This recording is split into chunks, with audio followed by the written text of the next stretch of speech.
ทรัมป์รัสเซียและยูเครนสร้างสันติภาพผ่านการแลกเปลี่ยนดินแดน Related just because you mentioned the elusive peace in Ukraine. Right. Who is holding up this Ukraine ceasefire summit? Is it Putin or is it Zelensky? Well, I think it's that one is, as you know, we've been working on a lot of these deals. We've closed every single one of them all throughout the world, and that's the last of them. And they're losing, Peter, about 6, maybe even 7,000 soldiers every single week. Russia, as you know, lost almost 25,000 over the last month and a half, and Ukraine lost just a small number, fewer. It's a lot of people are dying, and I think we're getting very close. And we're going to be announcing later on. We're going to have a meeting with Russia. We'll start off with Russia, and we'll announce a location. I think the location will be a very popular one for a lot of reasons. But we'll be announcing that a little bit later. I just don't want to do it now because of the importance of what we just did. They're losing, Peter, about 6, maybe even 7,000 soldiers every single week. Russia, as you know, lost almost 25,000 over the last month and a half, and Ukraine lost just a small number, fewer. It's a lot of people are dying, and I think we're getting very close. And we're going to be announcing later on. We're going to have a meeting with Russia. We'll start off with Russia, and we'll announce a location. I think the location will be a very popular one for a lot of reasons.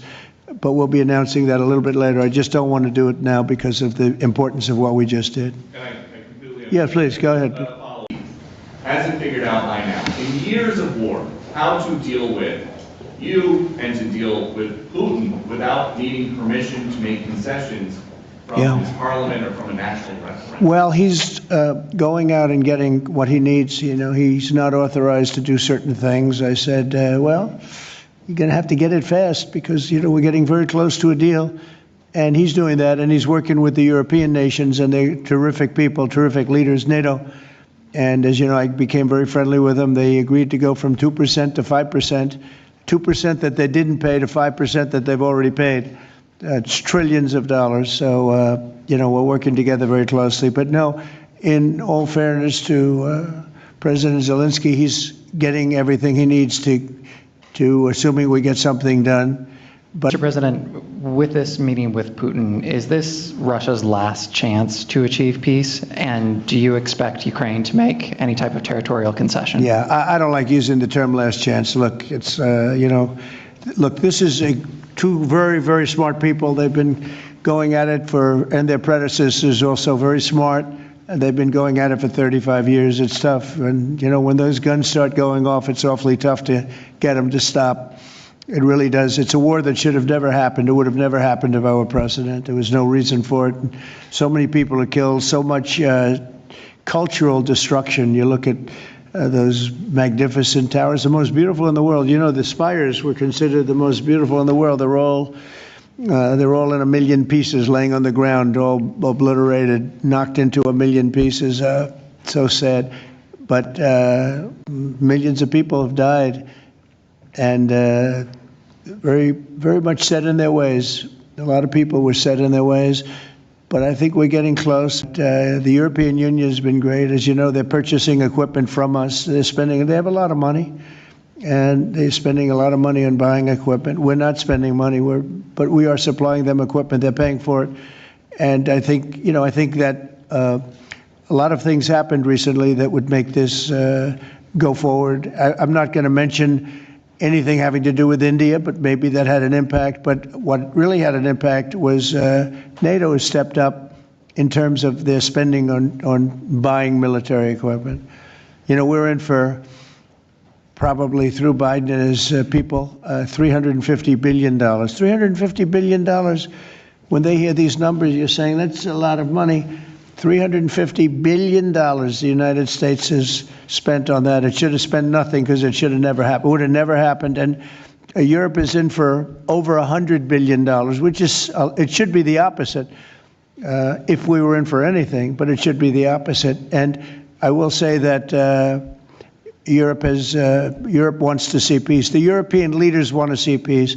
President Putin, I believe, wants to see peace, and Zelensky wants to see peace. Now, President Zelensky has to get all of his everything he needs because he's going to have to get ready to sign something. Well, you're looking at territory that's been fought over for 3.5 years with, a lot of Russians have died, a lot of Ukrainians have died. So we're looking at that, but we're actually looking to get some back and some swapping. It's complicated. It's actually nothing easy. It's very complicated, but we're going to get some back. We're going to get some switched. There'll be some swapping of territories to the betterment of both. And but we'll be talking about that either later or tomorrow or whatever. To ask you, have you spoken to Russian President Putin yet? And would you go to Russia or Ukraine? And what exactly would you say We'll to him? be announcing a location in maybe a little while, and I think you'll be very happy. We'll see what happens, right? All we can do is do our best. We've been working on this one for a long time. This is a very complicated one also. This was extremely complicated, but we made it less complicated, and we had two very brilliant people on my right and my left. They understood what was at stake. I think if it didn't get done now, it might have never gotten done. So this is the same, very similar with Ukraine. It became more and more complicated as time went on. It was simple at the beginning. It wasn't going to happen. But it became more and more complicated. But I think we're getting close. Yes, ma'am. Yes, go ahead, please.